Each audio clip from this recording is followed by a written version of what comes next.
Ever heard of The Murder of Dorothy Jane Scott? It's a roller coaster through the darkest realms of fear, a woman's world turned upside down by an unseeable terror. Brace yourself. This chilling journey into her haunting reality will make your blood run cold. Now, as we prepare to dive into our story, make sure you're comfortable. Are you ready?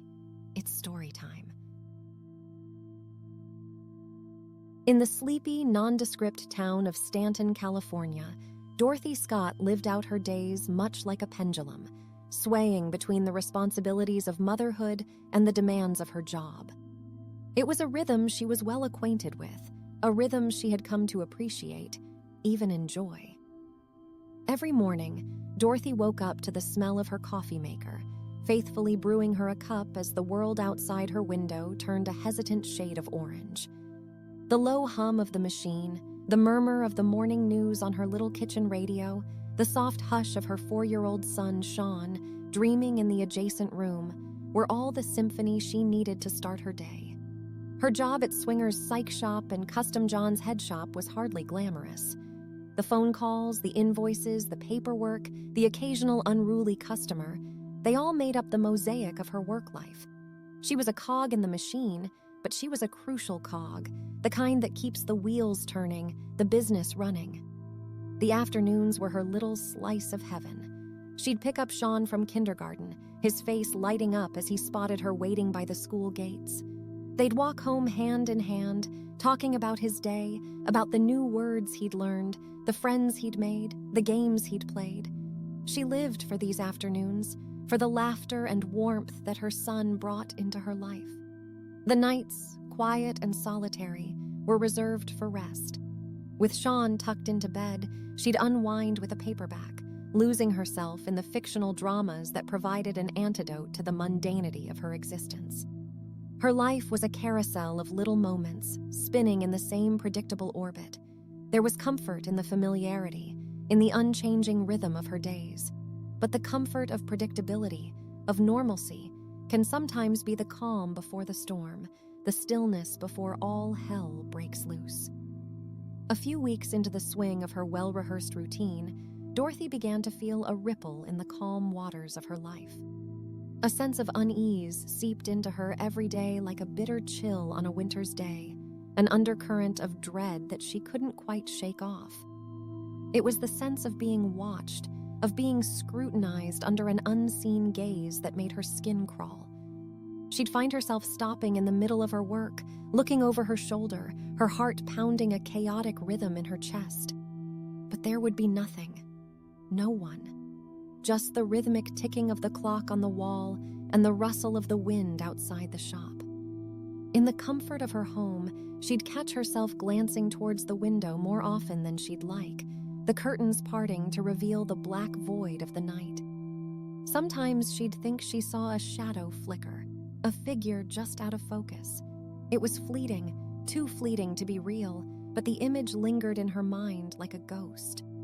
On the walks back home from Sean's school, she'd find her grip tightening on her son's hand. She'd constantly look back, scanning the familiar faces of her small town, trying to spot anything, anyone out of place.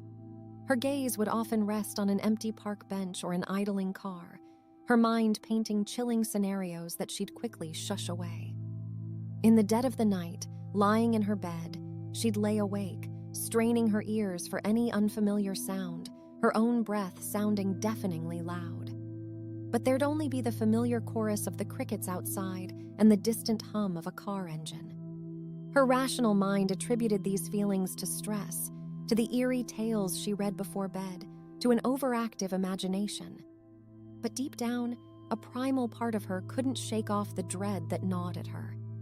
The mundanity of her life had been breached, replaced by an unspoken fear, a sense of impending doom that she couldn't ignore. Unbeknownst to her, the pendulum of her life was beginning to sway off course, veering towards the shadowy abyss of the unknown.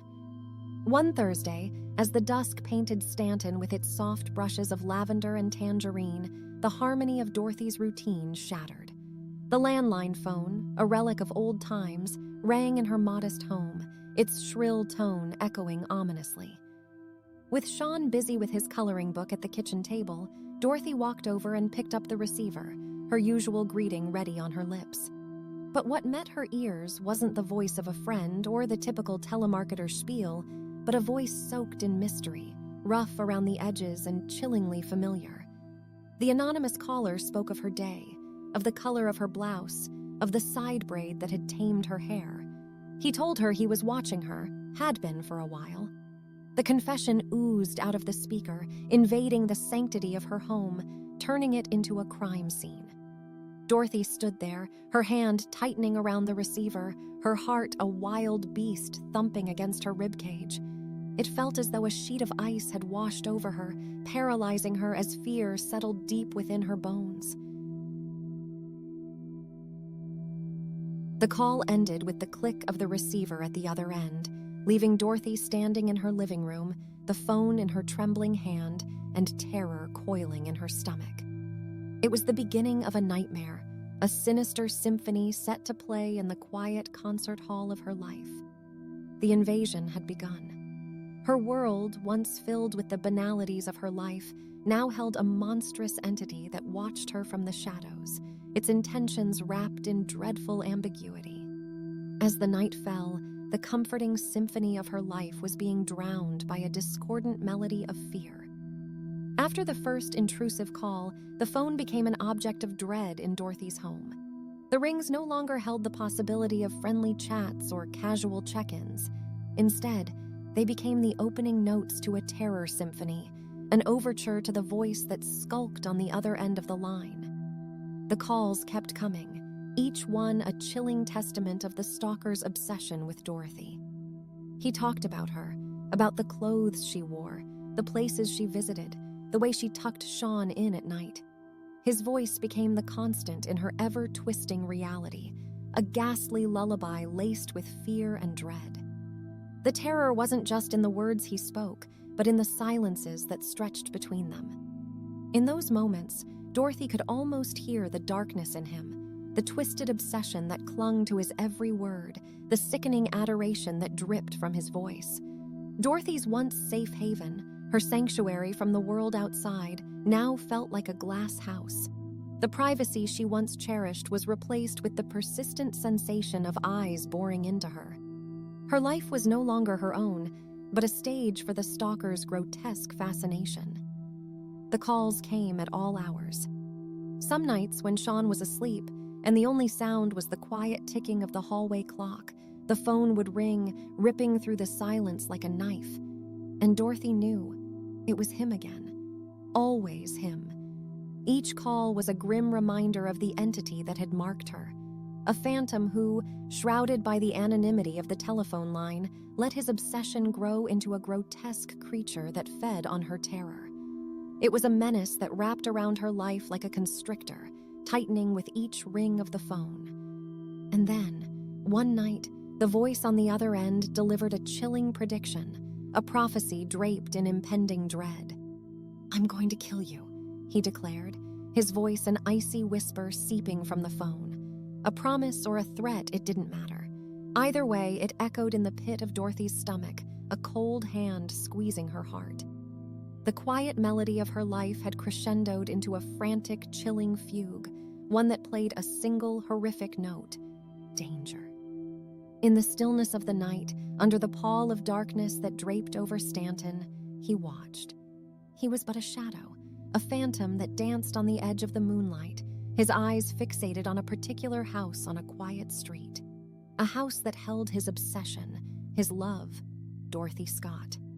To him, Dorothy wasn't just another woman. No, she was a muse, a goddess cloaked in an aura of simplicity and grace. He watched her as she went about her day, her mundane tasks transforming into a ballet under his ardent gaze. Each move, each gesture, a testament to the world that only existed in his mind, a world where he and Dorothy were the only inhabitants. Through the lens of his obsession, he transformed the ordinary into the extraordinary. The way she laughed, the way her hair fell across her face, the way her hands moved when she spoke, every detail etched into the canvas of his mind. A gallery devoted to her, painted with the brushes of his warped admiration.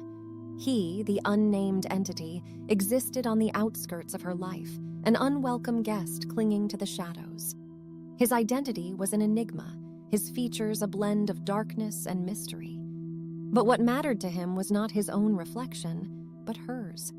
His reality was bound by her existence, intertwined and inseparable. In the sanctuary of his solitude, he replayed every moment he had witnessed, each memory a memento of his disturbing devotion. The sound of her voice, the rhythm of her walk, the flicker of emotions on her face, they all came alive in the theater of his mind, a private screening for his eyes only.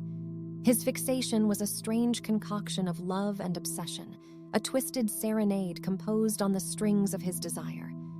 Dorothy was his melody, a haunting tune that echoed in the hollows of his psyche, and he, the devoted listener, was enslaved by its rhythm, a captive audience to his own sinister symphony. As the nights passed, his obsessions spiraled, growing into a monstrous entity that threatened to consume him.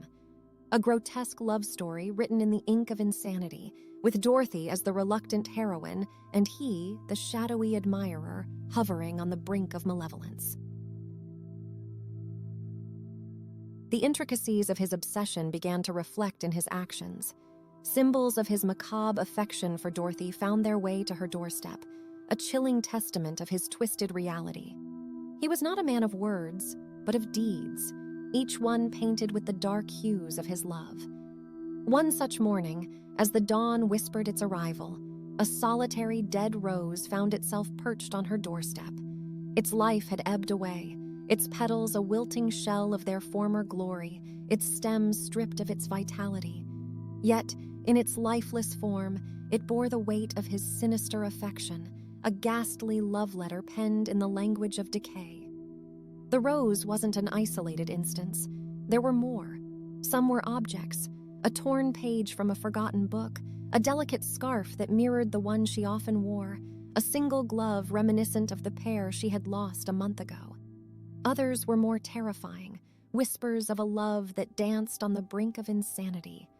A shadow in her yard, a whisper in the wind, a fleeting reflection in the window pane, remnants of his presence that only heightened the terror that gripped Dorothy. The stalker was like a puppeteer, manipulating the strings of his obsession, turning the ordinary into symbols of his grotesque affection. His reality had been twisted and warped, contorted into a theater where he played out his dark fantasies. The world around Dorothy became a haunted house, each corner holding a trace of the stalker's presence. It was as if she was living in a chilling maze of his design, trapped in a cycle of terror that seemed to be spiraling into a dangerous unknown. His actions weren't just acts of a smitten admirer, they were disturbing rituals of a dark love story. They were reminders of the entity that lurked in the shadows, the ghost that haunted her life, the nightmare that was inked in the lines of her reality. In his distorted mind, these actions weren't threats, but declarations of love, twisted odes penned on the canvas of their entangled realities. His was a dangerous love, an obsession that swayed on the knife edge of sanity, threatening to tip over into the abyss of madness. The night started like any other, shrouded under the veil of mundanity. Dorothy, in her usual ensemble, went about her work at the psychic store. She chatted with the customers, her pleasant demeanor a warm balm against the cool indifference of her surroundings. To her, it was just another night, another cycle of responsibilities and commitments.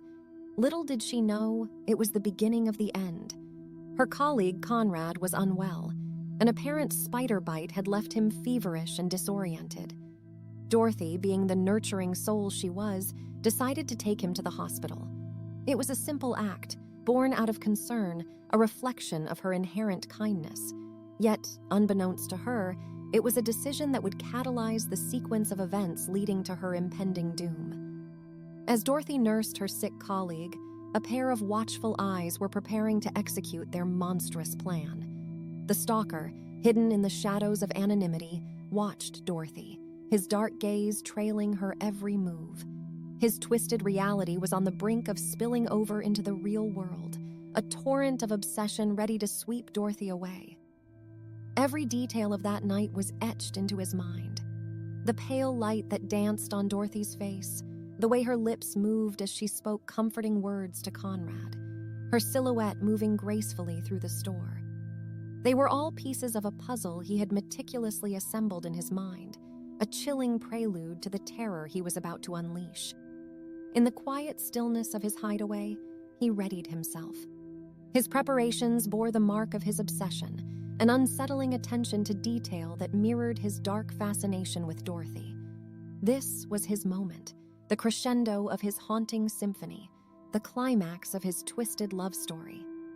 As the night unfolded, the two parallel worlds, Dorothy's reality and the stalker's obsession, were converging. Unseen to the others, the stalker's dark shadow began to stretch towards Dorothy, a grim silhouette in the moonlit night, ready to engulf her in his macabre grasp. The stage was set. The actors, unknowing, played their parts, setting in motion a tragedy that would leave a chilling scar on the canvas of Stanton's history. The strings of destiny were tightening, drawing towards an inevitable, horrifying climax. Dorothy stepped out into the night, leaving the hospital to fetch her car. The lot was a graveyard of vehicles, illuminated by scattered lights that struggled against the consuming darkness. The sick colleague, Conrad, was left with another co-worker, waiting at the hospital entrance, shivering in the chilly breeze. As she walked, each footstep echoed in the eerie silence, amplifying the solitude of the night around her. Then, out of nowhere, an arm snaked around her waist, pulling her back into the shadows. A startled gasp, a futile struggle, a quiet whimper. Dorothy was dragged into the nightmare that had been looming over her. The stalker had made his move. His grasp was ironclad, his movements swift. Before Dorothy could process the horror of her situation, she was shoved into the passenger seat of her own car.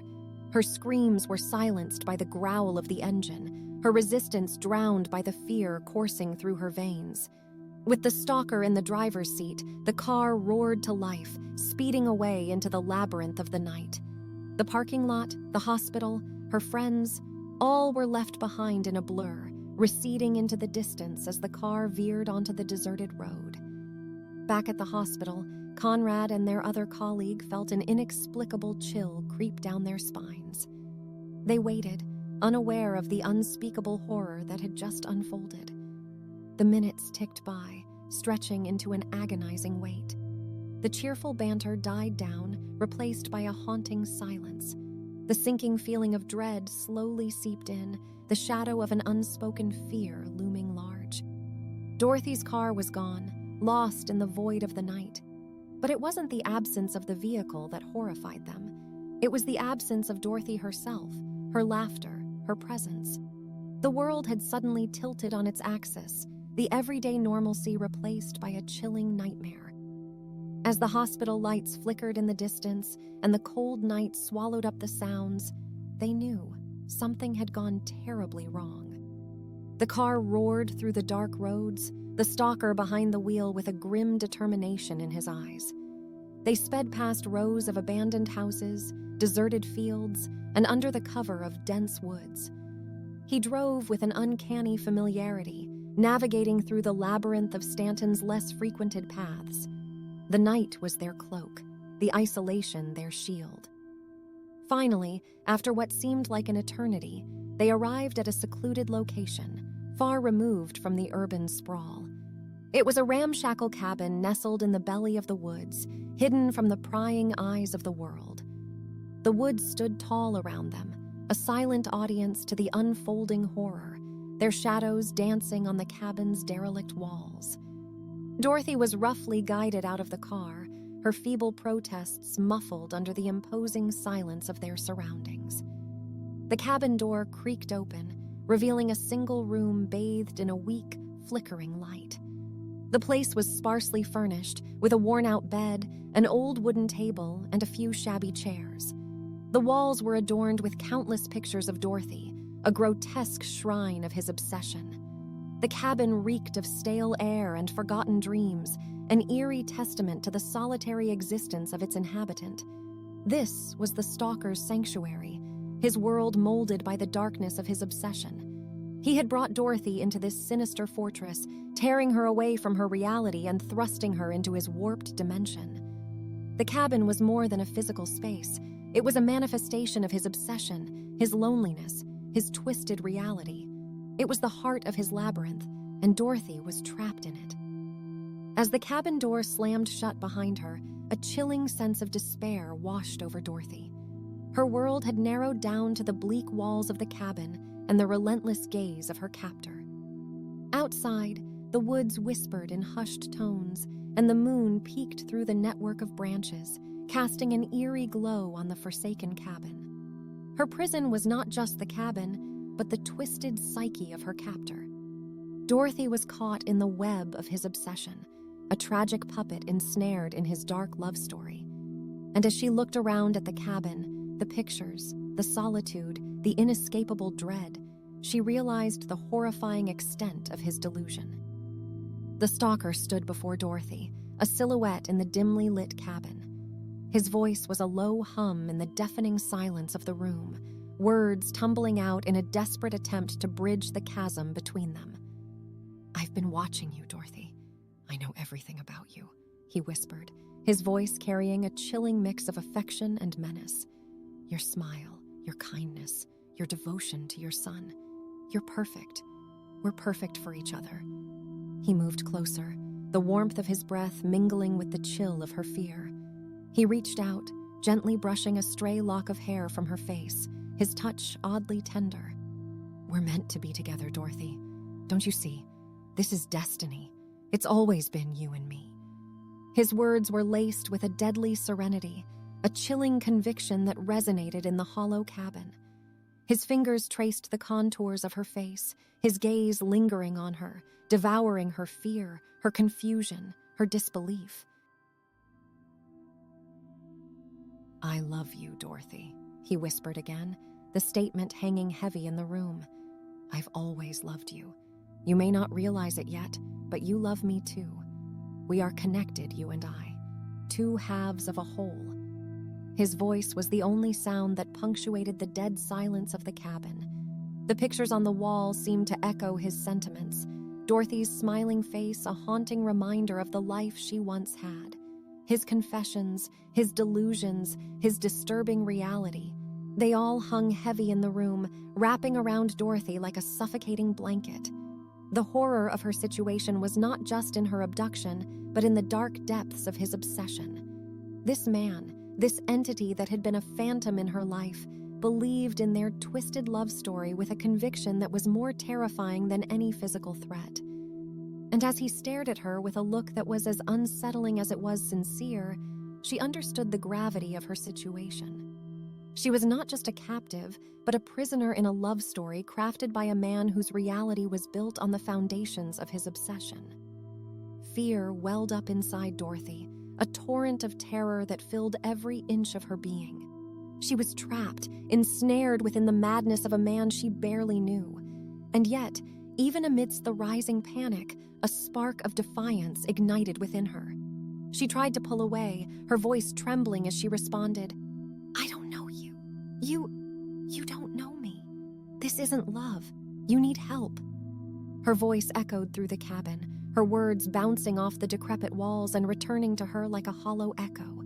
She pleaded with him, her eyes wide with fear, yet filled with a desperate determination. "Please let me go. I have a son. He needs me. You don't need me. You need help."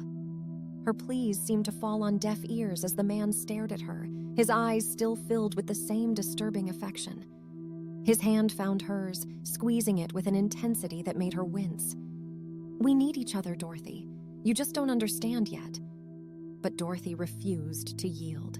She fought against his hold, the pain in her hand a stark reminder of her dire situation. She begged, screamed, cried, everything she could think of to break through the man's delusions. "You're sick! You need help, not me! I don't belong here! I don't belong with you!" Dorothy's voice wavered, the words she said reflecting the truth that both of them knew deep down. His imagined love, his delusional destiny, it was all a fabrication of a deranged mind. but he was too lost in his illusion to see the reality. And in that hauntingly silent cabin, Dorothy's pleas seemed futile, her words fading into the chilling darkness. The desperation, the terror, the unyielding will to survive, they hung in the air, a tangible force between them. And as she pleaded with him, his grip loosening ever so slightly, Dorothy clung to the thin thread of hope. The hope that she could somehow find a way out of this nightmare. His grip on her hand slackened, a wavering uncertainty replacing the manic glint in his eyes. The pleas, the defiance, the stark honesty of her words were corrosive, eating at the edges of his obsession. She was rejecting him, refusing the love he was so certain they shared. His heart pounded in his chest, the rhythm harsh and discordant, like a frantic plea for understanding. But the understanding did not come. Instead, a searing, hot frustration coursed through him, burning a path of irrational anger. His expression contorted, the illusion of a lover's concern being ripped away to reveal something far more terrifying. "Dorothy!" he hissed, each syllable of her name laced with a venomous resentment. "You just don't understand, do you? You and I, we're meant to be." His words grew increasingly desperate, his voice ricocheting off the confined space of the cabin. It was a piercing echo of a delusion shattering, his once affectionate gaze now a swirling abyss of torment. His grip tightened around her hand again, but this time it wasn't an embrace. It was a vice, a punishing hold that spoke of his descending sanity. The pain made her gasp, and her terror-filled eyes met his. But all she saw in them was a growing storm, a thunderous fury that was spiraling beyond his control. The cabin was filled with a foreboding silence, the quiet before a tempest. He sat there, his breathing erratic, his eyes on her, reflecting a chillingly dark promise. The once-imagined lover had transformed into a monster, his obsession escalating into a deadly fury. As his sanity spiraled into the abyss, the horror of the impending storm hung in the air, a horrifying prelude to the impending terror. His confusion was evident in the flicker of his gaze, the way it darted from Dorothy's terrified face to his own trembling hands. The world around him blurred into meaningless shapes and colors. It was as if he was submerged in a sea of bewilderment, with only his fury as a lighthouse in the engulfing darkness. "You made me do this, Dorothy," he muttered, his voice strained, his words disjointed. "I didn't want to. I just wanted you to love me." But Dorothy, now beyond fear, could not respond. Her breaths came in ragged gasps, the remnants of her life flickering like a candle in the wind. His grip on her tightened, a lethal dance between mania and rage. The cabin was eerily silent, save for the ragged breaths and the disturbing soundtrack of a life slowly being extinguished. With a final surge of adrenaline, he acted. His hands, once a source of caresses, were now the purveyors of death. Dorothy's eyes widened, her body writhed, but it was a battle she couldn't win. The terror in her eyes reflected the monstrous act committed upon her, a stark witness to the horrifying crescendo of the stalker's delusion. The act was done. The frantic struggle subsided, replaced by an eerie stillness that hung over the cabin like a shroud. Dorothy, the vibrant, kind, single mother who had once lit up rooms with her smile, lay lifeless, a haunting image of a life cut tragically short. Her killer stood over her, his breaths heavy and labored, his hands stained with the cruel evidence of his monstrous act. The peak of the horror had arrived, like a ghastly eclipse darkening the day, forever scarring the fabric of life. He stared at Dorothy's lifeless body, a tragic tableau of his maniacal obsession. A hollowness began to fill him, an emptiness that echoed with the screams of his broken mind. "Why did you leave me, Dorothy?" he mumbled, his voice a mere whisper in the stifling silence. His hands moved absently through her hair, as though expecting her to wake up and look at him with those vibrant eyes, as though expecting to see her smile, warm and inviting.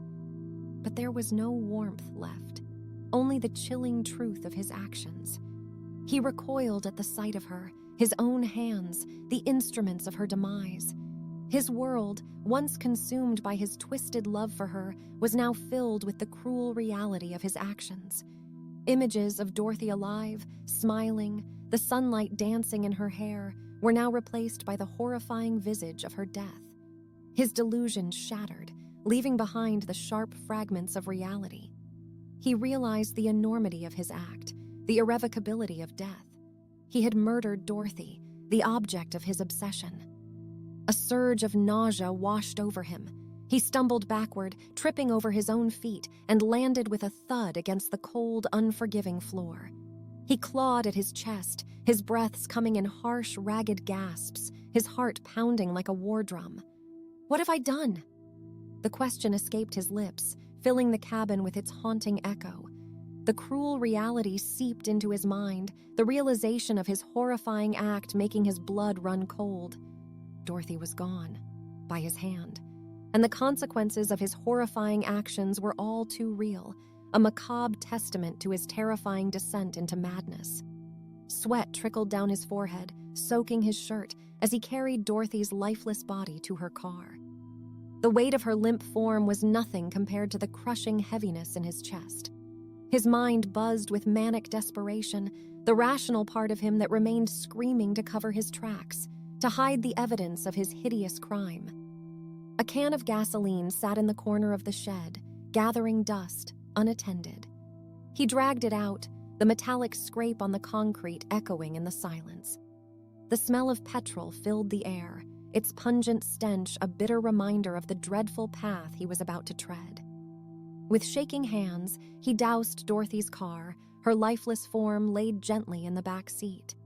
The act felt unreal, as though he was a spectator in his own body, watching the scene unfold with a sickening sense of disbelief. Fumbling in his pocket, he pulled out a lighter, the flame dancing in the eerie quiet. He tossed it into the car, the gasoline catching instantly. The sudden heat from the explosion seared his face, and he stepped back, watching the car become a fiery inferno, his heart pounding with dread and regret. His horrific deed done, he turned away from the sight, from the monstrous act he had committed. He felt a strange numbness seep into him, his mind detached, trying to distance itself from the horrifying reality. In the days that followed, he tried to maintain an appearance of normalcy. He went to work, he laughed, he cried, but it was all a charade, a mask he wore to hide the monster within. Yet every time he closed his eyes, he saw Dorothy, heard her screams, felt her life ebbing away under his hands. He lived in a world where he was both the hunter and the hunted, tormented by his own guilt and paranoia. The man he once was had vanished, replaced by a grotesque shadow consumed by a terrifying secret. His life had morphed into a living nightmare, a chilling echo of Dorothy's end that he could never escape. Haunted by Dorothy's absence and disturbed by his unsettling silence, he picked up the phone. The number he dialed was familiar, too familiar. It rang on the other end, a low, monotonous sound that ricocheted off the walls of his empty house. "Hello," a voice answered. Her mother's voice. Hearing it, he felt an unexplainable urge to confess, to seek absolution, to escape the relentless guilt that ate away at him. He said nothing. The silence on his end was deafening. Anonymity was his refuge, the only barrier that protected him from being uncovered. But even in silence, he sought to convey his torment. In a twisted way, the calls became his confession booth, where he laid bare his guilt without uttering a single word. The calls persisted over time, a chilling reminder of Dorothy's disappearance. They were his lifeline, his desperate grasp at the past, a past where Dorothy was still alive, a past where he was not a murderer. As the case went cold, these disturbing calls echoed the horrifying tale of Dorothy Scott, her fate forever frozen in time, an unsolved mystery that would haunt the town for years to come. His life turned into an eternal winter, marked by the chilling echo of his monstrous act, a constant reminder of the horror he inflicted on an innocent soul. The ghost of Dorothy Scott would forever haunt him, a specter of his guilt and regret. The stalker who once watched Dorothy from the shadows, now himself lived in the shadow of his heinous crime. But beneath the cold case files, the silent calls, and the haunting aftermath, one fact remained ever stark and chilling. Dorothy was gone, and nothing, not even his anguish, could ever bring her back. His futile cries in the night were swallowed by the unending darkness, the chilling echoes of a love gone fatally wrong. As our story comes to a close, let the lull of this soothing ambiance continue to cradle you further into your journey of calmness and rest. Thank you for allowing me to be a part of your relaxation and sleep routine tonight.